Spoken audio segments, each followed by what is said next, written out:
तो हमने 5 चीजें कर ली। 5 चीजें क्या क्या है? Planning, introduction, questioning, encouraging students to question. आगे एग्जाम्पलिफिकेशन। मिसाल कैसे देते हैं? मिसाल सबसे ज्यादा इस पे हम पहले बात करते हैं। एक तो टॉपिक से मुताल्लिक होनी चाहिए। मैंने आपको विक्टर फ्रैंकल वाली कहानी सुनाई। उसके 2-3 फायदे हुए। 2-3 फायदे क्या हुए? मैंने एक सेट इंडक्शन भी बना ली, आपका इंटरेस्ट भी रह गया, मैंने एग्जाम्पलीफाई भी कर दिया उसको, आपका टॉपिक से रिलेट भी हो गया और आपका इंटरेस्ट भी बिल्ड हो गया। और क्या है? एनवायरमेंट ओरिएंटेड होना चाहिए। मैंने आपसे पहले अर्ज किया कि बच्चे के इर्द गिर्द क्या हो रहा है, यहाँ पे क्या हो रहा है, उसके मुताबिक फिर आप बात करें। आपको याद होगा मैं बार बार बदल की तरफ इशारा कर रहा था। मैंने आपको यहाँ से कहा देखिए ये बंद हो रहा है, चल रहा है। ये क्यों किया? बिकॉज मैं इसको एनवायरमेंट ओरिएंटेड बना रहा था। जब आपके इर्द गिर्द चीजें हो रही होती हैं तो तालिब इल्म जो है वो ज्यादा शौक से सीख रहा होता है, ज्यादा शौक से सुन रहा होता है। और फिर वैलिड एग्जाम्पल होना चाहिए। कोई ऐसी मिसाल ना दें जो आप समझते हैं कि बच्चे के ज़हन में गलत तस्वर दे सकती है या उसके ज़हन में कोई और सबक जा सकता है। उसके बाद है कम्युनिकेशन। ये सबसे अहम बात है। किसने कहा ये? माशाल्लाह जबरदस्त। ये सबसे अहम बात है इस पूरे उसके अंदर, कम्युनिकेशन। कम्युनिकेशन में क्या होता है? इसमें आपकी आवाज, इसका जीरो बम, आप कितनी रफ्तार से बोल रहे हैं, कितना ऊंचा या कितना नीचा बोल रहे हैं, इसमें आप कोई तब्दीली ला रहे हैं या नहीं ला रहे, ये सारी बातें इसके अंदर शामिल हो रही है। मिसाल के तौर पे अगर मैं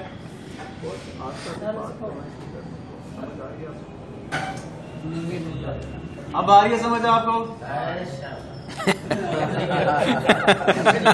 अब एक ही फिक्र है लेकिन उसकी अदायगी से कितना फर्क पड़ गया है। तो क्या आपका जो दर्स होता है वो बस टेप लगाई और उसके बाद इस तरह होता है, या मतलब थोड़ा उसके अंदर कुछ थोड़ी जान होती है, मतलब जान भी होनी चाहिए, कहीं ज्यादा जान होनी चाहिए, कहीं थोड़ी जान होनी चाहिए, कभी कभी बहुत ज्यादा ही होता है, कभी बहुत ज्यादा होता है। ठीक। तो दूसरा पॉजेस बहुत जरूरी है। जब आप ब्रेक लेते हैं, उस ब्रेक लेने से क्या होता है? ब्रेक लेने से फायदा ये होता है, मैंने आपको बताया कि जो तालिब इल्म होता है वो आपसे 3 गुना नीचे होता है उसकी रफ्तार। जब आप उसे आस्ता आस्ता पॉज दे रहे होते हैं तो इसका मतलब है आप उसे मौका दे रहे हैं कि जो आप उसके जहन के अंदर उंडेल रहे हैं उसको थोड़ा थोड़ा हजम करें, आपसे मौका दे रहे हैं। दूसरा क्या होता है? थोड़ा आपको भी टाइम मिल जाता है। आप भी जब पॉज करते हैं आप भी अपनी थिंकिंग को, अपने ख्यालात को दोबारा बना लेते हैं कि अच्छा अगली बार मैंने इस तरीके से करी।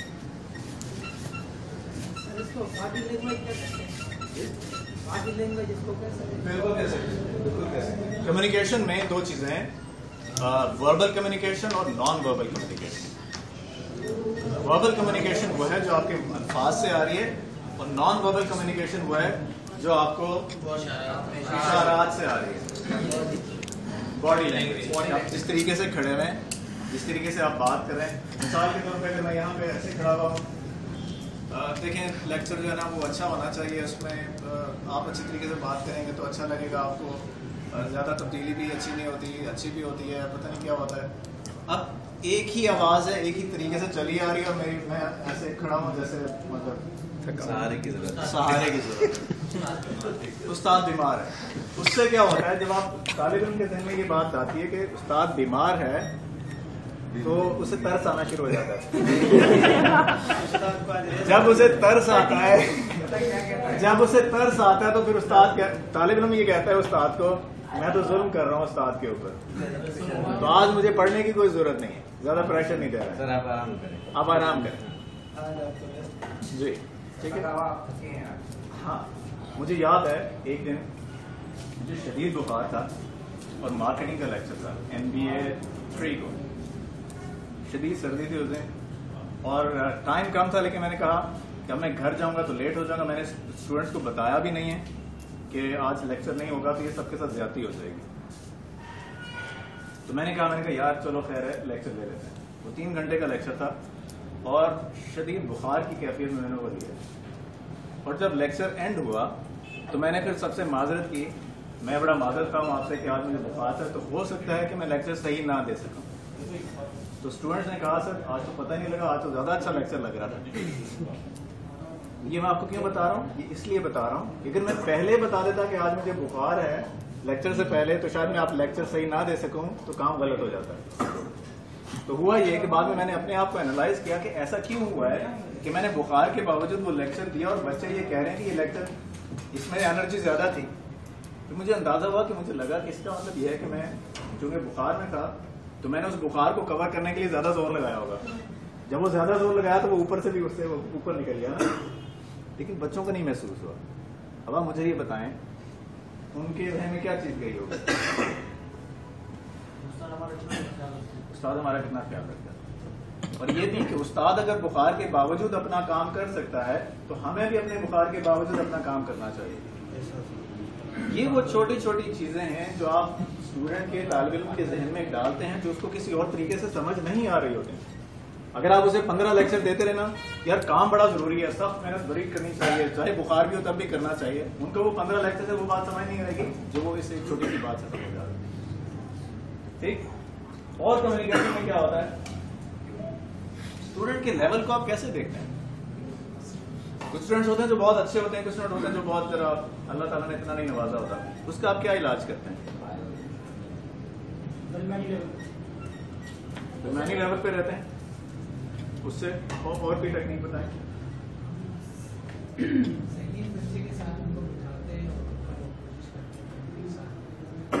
ठीक है, और क्या करते हैं? ये बहुत बड़ा मसला है, ये बहुत बड़ा मसला। सॉरी, हमसे काम बढ़ जाता है बच्चों के, आप इसको ये बहुत अच्छी टेक्निक है, मैं आपको बताता हूँ, मैं इसको बताता हूँ। और क्या करते हैं आप? उन बच्चों को तवज्जो ज़्यादा उनके ज़्यादा उनसे सवाल ताकि वो खुद पूछ सके और फिर खुद कल पढ़ के आ सके कि उस्ताद जिनको नहीं आता उनका हम हाजी कहना शुरू कर देते हैं। कंपैरिजन तो करते हैं, कंपैरिजन क्रिएट करते हैं। ये नहीं करना चाहिए, ये बिल्कुल भी नहीं करना चाहिए। मैं आपको मिसाल देता हूँ, एक रिसर्च हुई इस बात पे हॉलैंड के अंदर कि हॉलैंड की एक टीम थी, मतलब हॉलैंड में वो आइस हॉकी खेलते हैं, वो है ना आपको आइडिया, एक हॉकी फील्ड हॉकी होती है, एक आइस हॉकी होती है, जिसमें वो बड़े बड़े चीजें पहनी हुई होते हैं। वो रिसर्चर ने ये पता लगाया कि आइस हॉकी में अक्सर बच्चे, अक्सर जो खिलाड़ी होते हैं वो लोग होते हैं जो जनवरी, फरवरी और मार्च में पैदा हुए होते हैं। अब रिसर्चर ने कहा यार ये क्या साइंस है भाई, जो भी टीम में जा रहा है वो जनवरी, फरवरी, मार्च साल के शुरू के महीनों में जा रहा है। मछली अच्छा, होती है, ठीक है, नहीं वो दिसंबर में भी सर्दी नहीं होती है, मेरा ख्याल है ना जनवरी में जो पक जाता है ना। नहीं, हॉलैंड में तो वैसे 10 महीने सर्दी ही रहती है। अभी यहाँ पे तो गर्मी नहीं, लेकिन वहाँ माइनस में चल रहा है टेम्परेचर। अच्छा, तो रिसर्चर ने फिर वो ये ढूंढना शुरू किया कि ऐसा क्यों है कि जनवरी, फरवरी और मार्च के अंदर ही ये वाले लोग ही वहाँ पे क्यों जा रहे हैं। उसने ये कहा कि जो हॉलैंड का जो एजुकेशनल सिस्टम है ना, उस सिस्टम के अंदर उन्होंने एक लिमिट लगाई है, और वो लिमिट ये है कि एक बच्चा अगर 2017 में पैदा हुआ है तो वो 2017 के बच्चों के साथ ही बैठेगा, ना वो 2018 के बच्चों के साथ बैठेगा, ना वो 2016 के बच्चों के साथ बैठेगा। वजह, क्योंकि जो उम्र होती है इंसान के जहन को एक फायदा भी दे रही होती है और नुकसान भी दे रही होती है। तो वो क्या चाह रहे होते हैं, उनका मकसद ये है कि एक क्लास के अंदर जो बच्चे हैं वो एक लेवल पे होने चाहिए। उस लेवल पे करने के चक्करों में उन्होंने लिमिट क्या रखी कि जनवरी से दिसंबर तक एक क्लास होगी और जनवरी से दूसरे दिसंबर तक दूसरी क्लास होगी। अब जब जनवरी से दिसंबर की एक क्लास बन रही है तो वो बच्चा जो जनवरी में पैदा हुआ है, फरवरी में पैदा हुआ है, उससे ज्यादा मजबूत होगा जो नवंबर या दिसंबर में पैदा हुआ है, क्योंकि उसके अंदर 10 महीने का फर्क है ना। तो आइस हॉकी में बहुत ज्यादा चीज चाहिए होती है, जिसमें पावर चाहिए होती है, जिसमें बॉडी बड़ी होनी चाहिए, मजबूत होनी चाहिए, बर्दाश्त होनी चाहिए उसके अंदर। वो जो 10 महीने, रिसर्चर्स ने कहा वो जो 10 महीने का फर्क है ना, ये बच्चों को वहीं से डेवलप कर देता है। और उनका सिस्टम इस तरीके से है कि उनकी जो नेशनल टीम है, टीम में लोग कहां से आते हैं, यूनिवर्सिटीज के जो प्लेयर्स होते हैं, यूनिवर्सिटी के प्लेयर कहाँ से आते हैं? जो कॉलेज के प्लेयर्स होते हैं। कॉलेज के प्लेयर कहाँ से आते हैं? जो स्कूल के प्लेयर्स होते हैं। और स्कूल के प्लेयर्स कहाँ से आते हैं? जो जनवरी, फरवरी, मार्च में पैदा हुए थे, उन्हें ज्यादा एडवांटेज होता है। तो जो अब सोचें, जो स्कूल में वो प्लेयर जिसको स्कूल में एडवांटेज है, उसको एडवांटेज कॉलेज में, उसको एडवांटेज यूनिवर्सिटी के अंदर, और उसको एडवांटेज नेशनल टीम के अंदर है। छोटी सी बात, लेकिन सोचने की, इसमें बहुत कुछ सीखने के लिए है कि वो कितनी मेहनत करते हैं अपने सिस्टम के अंदर बच्चों को आइडेंटिफाई करने के लिए, और दूसरा ये कि लेवल को सेम रखने के लिए उन्होंने कितनी एफर्ट की हुई है। अब हमारे लिए मतलब बदकिस्मती से हमारा सिस्टम अभी इतना मैच्योर नहीं है कि उसमें ये चीजें हो, ये जरूरी चीज है। अब जो बात हो रही थी वो ये हो रही थी कि आप ये जो लेवल्स हैं, आप इसको कैसे आप ध्यान रखते हैं इनका। पहली बात, वो बच्चे जो थोड़ा गबी हैं उन पे आपकी तवज्जो ज्यादा होनी चाहिए, और कभी भी उनको कभी किसी ऐसे नाम से ना पुकारें जिससे लोग ये कहें कि ये हाजी है। ये बहुत बड़ी गलती है, बहुत बड़ी गलती है। जब आपने किसी बच्चे को कह दिया कि तुम्हें पढ़ना नहीं आता, तो वो जिंदगी भर उसको एक ऐसे आदमी ने कह दिया है जिस पे उसको एतमाद है। अगर आपको कोई ऐसा बंदा कह दे कि यार तुम किसी काम के नहीं हो, और आपको उस पर एतमाद भी है, आप काम के रहेंगे जिंदगी भर? कभी भी नहीं रहेंगे। मेरी कोशिश होती है कि जब मैं क्लास के अंदर बैठूं, वो बच्चे जो बिल्कुल पिछली सीटों में बैठे हुए होते हैं, मेरी सारी तवज्जो उनके ऊपर होती है। और अक्सर ये ऐसा होता है कि मैं उनके पीछे जाके लेक्चर दे रहा होता हूँ, और वो बेचारे मजबूर होते हैं, मतलब जो कि उन्होंने 2 नंबरियां कर सकते हैं ना, वो 2 नंबरियां कर सकते हैं ना, वो कुछ कर सकते हैं। मतलब मुझे नहीं अंदाजा, आप मदरसों में तो ऐसा नहीं होता होगा, उनके कभी कंधे दबा दिए, कभी सर दबा दिया, सुनाओ यार क्या हाल है तुम्हारा, सुना तबीयत ठीक नहीं है। अब वो शर्मिंदगी से बेचारा ऐसे उसकी हालत हुई होती है। खुद सोचें कि एक बच्चा बहाना, मुझे पता है वो बहाना बना रहा है, एक बच्चा आया कि जी, आप मजे की बात सुना, एमफिल को मैं पढ़ाता था, तो एमफिल में मैंने एक प्रेजेंटेशन रखी हुई थी। प्रेजेंटेशन का मतलब ये कि उन्हें एक प्रोजेक्ट दिया हुआ था, उन्होंने वो काम करना था और आके प्रेजेंट करना था। क्लास से पहले एक बच्चा तो नहीं, बड़ा प्रोफेशनल था, वो मेरे पास आया, कहा सर वो ना मेरा इंटरव्यू था, तो मुझे अभी अचानक कॉल आ गई, तो मैं चला जाऊँ। मैंने कहा बहुत मुबारक हो यार, जबरदस्त, बिल्कुल फौरन जाओ। चला गया, मुझे पता है बोला 2 नंबर ही का। रात को मैं वापस गया घर, 10-11 बजे मैंने उसको कॉल की, मारता हमारे यार तुम्हारा इंटरव्यू कैसा रहा? सर अच्छा रहा, ठीक हो गया। मैंने कहा क्या सवाल पूछे थे? सर वैसे ही जनरली कुछ सवाल थे, खत्म हो गई बात। मुझे पता है वो 2 नंबर ही कर रहा है। आप हैरान होंगे, उसने वो डिग्री कंप्लीट की और साल के बाद मुझे उसने कॉल की, कहता सर मैंने ना आपसे माजरत करनी थी। मैंने कहा कौन सी माजरत? कहता सर मैंने आपसे ना एक दफा झूठ बोला। मुझे कौन सा झूठ? मुझे तो याद नहीं है। कहता सर आपको याद होगा आपने प्रेजेंटेशन ली थी, मैंने इंटरव्यू का बहाना किया था। मैंने कहा बच्चे मुझे पता था। अब दूसरा तरीका क्या हो सकता है? उसको डील आप लोग कैसे करते हैं?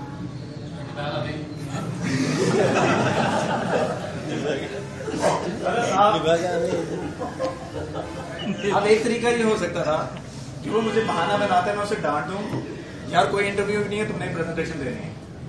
अब तैयार तो वो नहीं था ना। अगर मैं उसे मजबूर भी करता तो वो क्या कर लेता? कुछ भी नहीं होना था उससे। तो बजाय उसके कि मैं उसे तालीम की मार दूं, मैंने कहा मैं उसे अखलाक की मार देता हूँ। और पूरा साल वो चलता रहा होगा ना, यार मैंने सर से झूठ बोला, यार सर तो मेरा ध्यान रखते हैं, ये हो गया वो हो गया। साल के बाद जब तक उसने मुझे कॉल करके अपनी उस क्या कहते हैं उसको, उस गलती का अपनी भड़ास नहीं ना निकाली, उसको तक उसे भी चैन नहीं आया। तो बच्चों को कभी भी ये ना समझे कि वो यहाँ पे, कभी भी ये ना समझे, हमेशा ये समझें कि वो यहाँ पे आ सकते हैं लेकिन किसी वजह से आ नहीं सके। और अगर बोरियत हो रही है या फटीग हो गई है तो फिर क्या करना चाहिए? फटीग का मतलब जिस तरह आप लोग महसूस कर रहे हैं, थोड़ी थकावट सी लग रही है, थोड़ा सा ऐसा या नहीं? थकावट लग रही है? Stand up, down, stand up. ये भी अच्छा तरीका है, एनर्जी उससे बन जाती है। और थकावट को दूर करने के लिए क्या करते हैं? एक्टिव हो जाते हैं। बात थोड़ा चेंज करते हैं। हम लोग यहाँ पे करते हैं, चाय पिला देते हैं, और क्या करते हैं? बैठक ही उठक बैठक करा देते हैं, वो भी अच्छा तरीका है, वो भी। जब आप फिजिकली मूव करते हैं तो क्या होता है, ब्लड सर्कुलेट करता है, तो आपको दोबारा एनर्जी मिलती है। खड़े होकर पढ़ते हैं कुछ हाथ खड़े होके नहीं, आज खड़े होकर पढ़ते हैं सब अभी कुछ मिनट के लिए।